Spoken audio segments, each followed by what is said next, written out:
apparently Media Watch has got all their little knickers in a twist. Oh, yes. Their big granny undies in a twist because they can't believe over at the ABC, where they're all wearing the fawn cardigans, that we're over here having fun, flashing around some boobs and willies. That's how we started Media Watch 1 year and 1 month ago. Last week, the nation learned just how much fun Kyle and Jackie O can have, flashing around the sex life of a 14-year-old kid. Welcome to Media Watch, I'm Jonathan Holmes. It's the Kyle and Jackie No Show. Kyle, Jackie O, suspended indefinitely.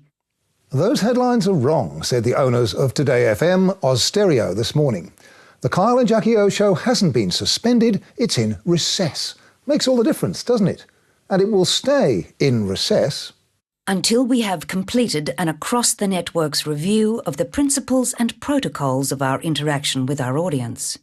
Apparently there are principles and protocols that apply to Kyle and Jackie O.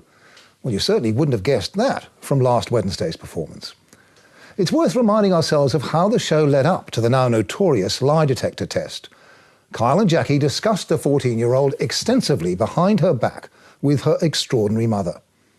To protect the child's identity, we've distorted the voices of both mother and daughter. What's your worst fear? Is it the sex? Is it the lying? Is it possibly doing drugs, smoking? What do you think? Drugs and sex. And older boys. Yeah. Do you think she told you she's had sex before, or do you think she's a virgin? I think she might have had sex before. Right, but she hasn't said it. No. You guys have you discussed it? We've discussed it and she doesn't want to go there. Is she happy about being here? No, let me tell you, no, she's not. I think she's nervous about the questions. She's nervous. She doesn't want to discuss her sex life, even with her own mother. Chortle, chortle. So that makes it a great idea to force her to discuss it strapped to a lie detector in front of one of the biggest radio audiences in Australia. In fact, it'll be fun. We have her hooked up to the lie detector. She's not happy. I just saw her listening to that replay. How are you? I'm scared. It's not fair. It wouldn't be fair on any kid, I tell you. No, Is that true, Charles? Is that true? That is true, yes. She is scared, everyone, Yeah. She's scared. Ho, ho, ho.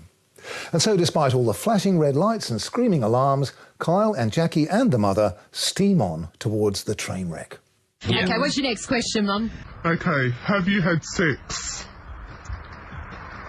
I've already told you the story of this. Don't look at me and smile because it's not funny. Oh, okay, I got raped when I was 12 years old. Right. And is that the only experience you've had? Astonishingly, last week, Oz Stereo could see nothing wrong with the behaviour of Kyle and Jackie O. Its apparent change of attitude over the weekend might owe something to the way its major sponsors have reacted. We know that Optus has told the station that it's appalled. Qantas today told Media Watch, Qantas has withdrawn our advertising from the Kyle and Jackie O time slot. We will wait for Oz Stereo's final response on the program before making any further decisions. Or perhaps the network has acted because the regulator, the Australian Communications and Media Authority, ACMA, put out this statement last Friday.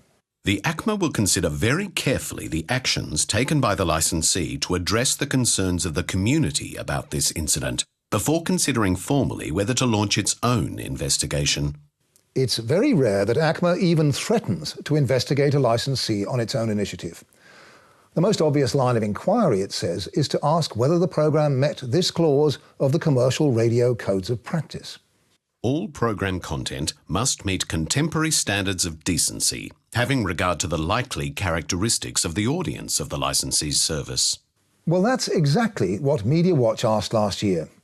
More 10 to 17-year-olds by far listen to Today FM than to any other Sydney station. Yet up to now, ACMA has done nothing about Kyle and Jackie's obsession with boobs and willies, their parade of vaginas and penises, their discussions of anal sex and oral sex and feces eating during sex and other such breakfast time delights. And then there's the programme's routine humiliation and emotional manipulation of its guests. Tonight, while Oz Stereo reviews its principles and protocols, we're going to look at a particularly sickening example. It wasn't about sex or juveniles, it was about heartless exploitation. Okay, we're doing this competition. It's called Home or Away, where we bring out a loved one that you just haven't seen in a very long time. They live overseas. You haven't been able to afford to see each other. So we have Sally in the studio this morning who has a loved one she's desperate to meet up with. Hi, Sally.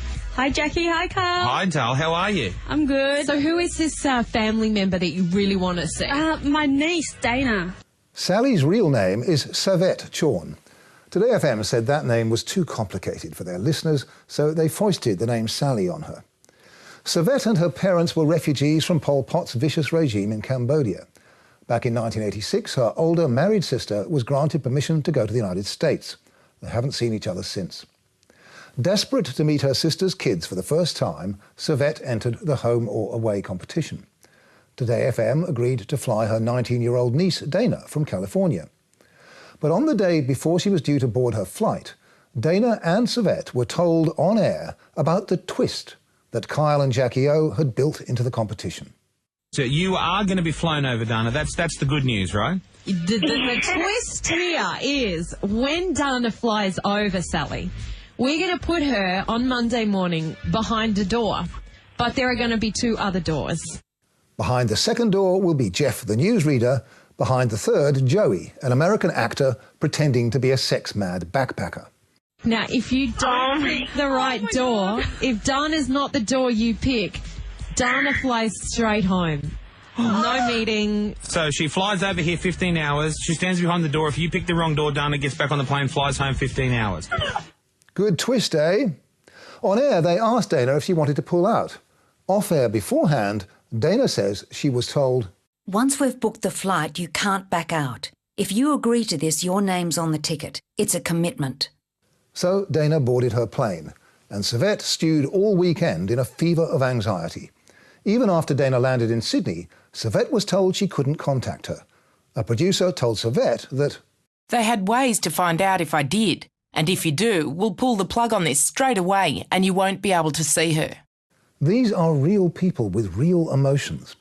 Which is why on the following Monday morning, when Savette picked the wrong door, it all went so deliciously well for Today FM.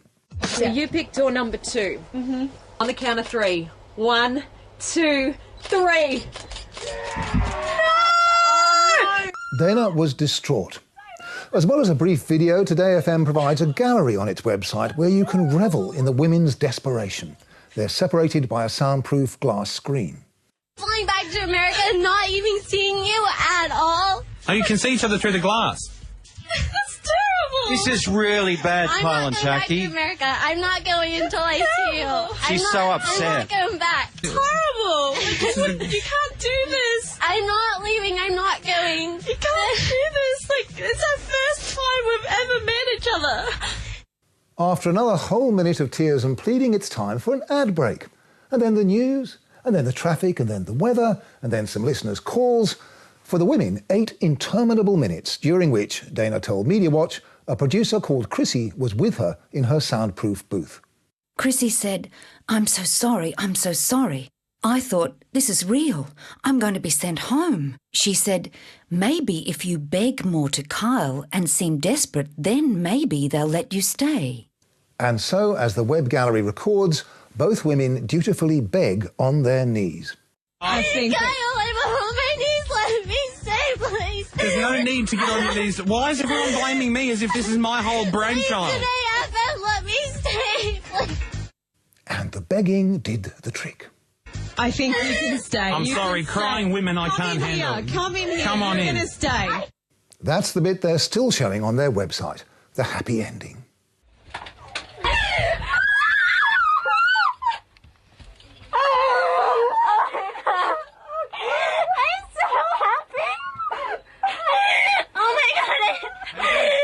Well, the women did get their week together and they're grateful for that.